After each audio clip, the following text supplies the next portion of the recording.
Hey guys, welcome back to the course. Checking back in for a bonus lecture. Why is this bonus? Well, because some of you guys need to follow this and some of you are a little bit farther ahead and you can skip this. We're going to talk specifically about optimization, and specifically we're going to answer the question of is your page ready, if you send traffic to it, to let customers buy your product or your service in a relatively easy way.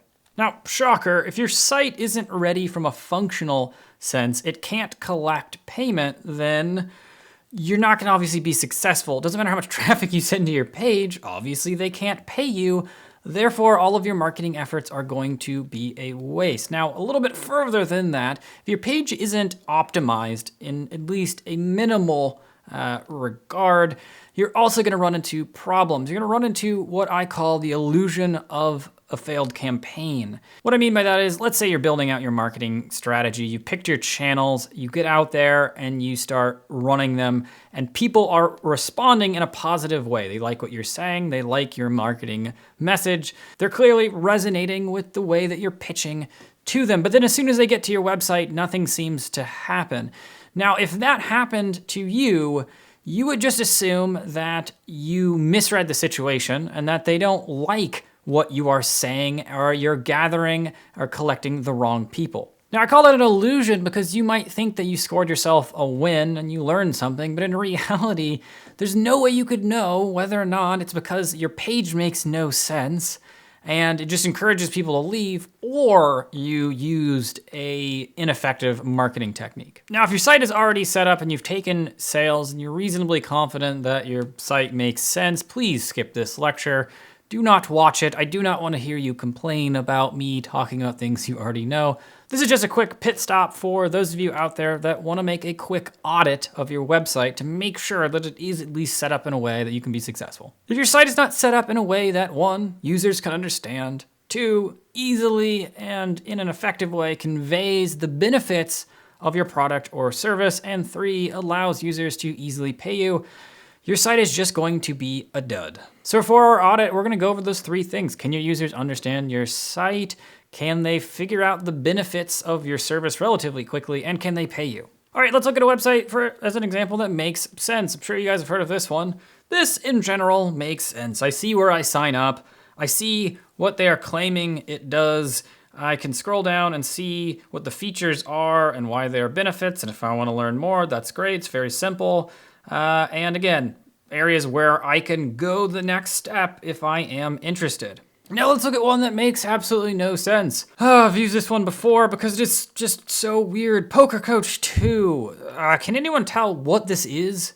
I mean, I can kind of guess from the name, but Challenge Poker Snowy now with live real-time advice. Who is Poker Snowy? And get it now, what do I get and how is that 20% off? What is that man at the bottom telling me? I just want to leave because I'm confused. Now, which one of those two are you? Most likely you're somewhere in the middle, but you can still stand to improve. Now, if you look like Poker Snowy, well then, thank God you watched this lecture. Now, to get from Poker Snowy to Dropbox, there's two things I want you to do. They're quick and easy. All right, grab a Word document, piece of paper, or anything you can write something down on, and in one sentence, actually do this, I want you to do this, write down what exactly your product or service is and does. Now, if I were selling an iPhone cover, I would say it's a rubber cover that protects your iPhone. It is a rubber cover, and it protects your iPhone. That's what the does is and what the is. All right, now that you have that done, I want you to look at your home page with that in mind. In 2 seconds, 2 to 3 seconds, can you tell what exactly your page does? Can you tell that it does that sentence that you just wrote down? If users cannot immediately tell what the point of the page is, or at least what the general topic is, you're always going to have people leave in droves. Now, the second thing you can do is ask a friend, literally anyone. Say, hey, look at my webpage, and do not tell them what it is. Don't tell them what it does, and then just ask them immediately, can you tell what this page is or what it's for? If they can figure it out relatively easy and they're not giving you an answer that's completely wrong, then good job. But if they can't, you really need to work on your clutter and or your organization. You can actually use a tool. You can check this one out. Bonus tip, 5secondtest.com. That's a great website. It's free. All you have to do is take a picture of your site, post it online, and in generally 30 minutes, you'll have people say what they think it does in 5 seconds. Now, the number 2 thing we need to do in our audit is check, does our page convey what the benefits of our product or service is? In a short period of time, can I see on the page why I should buy this and how this is going to benefit me? Now, it doesn't have to be the largest text in the world, but you need to have something on the page to convince them. You cannot just simply have a description of what it is and that is it. They need some persuasion. Now, if I was selling that iPhone case that we just talked about, and I just said iPhone case, no one would buy from me. Even if I just said iPhone case and I put a picture of a beautiful iPhone case, people still will probably not buy from me because they still need to hear what exactly it is and how it's going to cradle my iPhone like a newborn baby.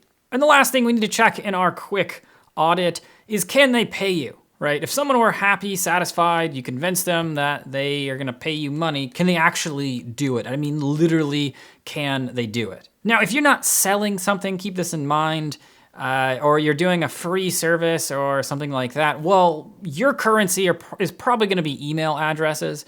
So the question then becomes, can they submit their email address to you? And is it not too arduous of a process to do that? Now, there's no excuse to not add payments nowadays. There's so many options for doing this. People don't wanna mail you cash and they don't wanna mail you checks or pay you in Bitcoin. They want the normal options for payment.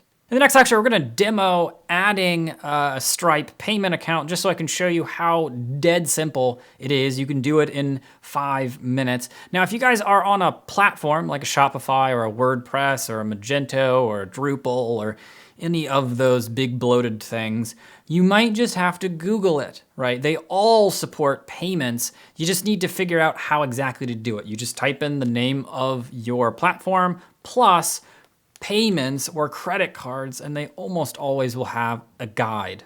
And if all else fails, for some reason you cannot do that, if you are in the US, Canada, and Europe at least, this is a fallback technique you can do. Go to square.com. If you've ever seen Square before, they are a credit card processing company that's kind of democratized the process for everyone. Sign up for an account. You will get approved roughly in 24 hours, unless you're a terrorist organization. And then what you can do is download the application. Then at that point, you can collect credit cards by manually typing them in. So if someone wants to pay you, just set it up such that they input the information, it looks encrypted, gets sent to you, and you can do it manually until later you can add a payment source, or you can call them and do it over the phone. True story, for the first 2 years of running SprintKick, the web studio that I run, that's actually how I collected payments. I called clients and said, this is how much is due, please just read me your credit card. People are actually fine with that because they assume a phone is actually more secure than a credit card page. It's not true at all. Phones are much less secure than a credit card page, but whatever, that's what people think. All right, so check your stuff over. If an idiot were to come to your page, can they figure out, one, what you do, why they should buy it, and can they figure out how to pay you? If you don't meet those 3, please fix it. Otherwise, the rest of this course is gonna be worthless for you. Now, in the next lecture, I'm gonna demo this. I'm gonna show you a really screwed up page, and I'm gonna show you how you can very quickly and easily convert it to one that is actually, that actually passes that 1, 2, 3 audit test. All right, guys, see you in the next lecture.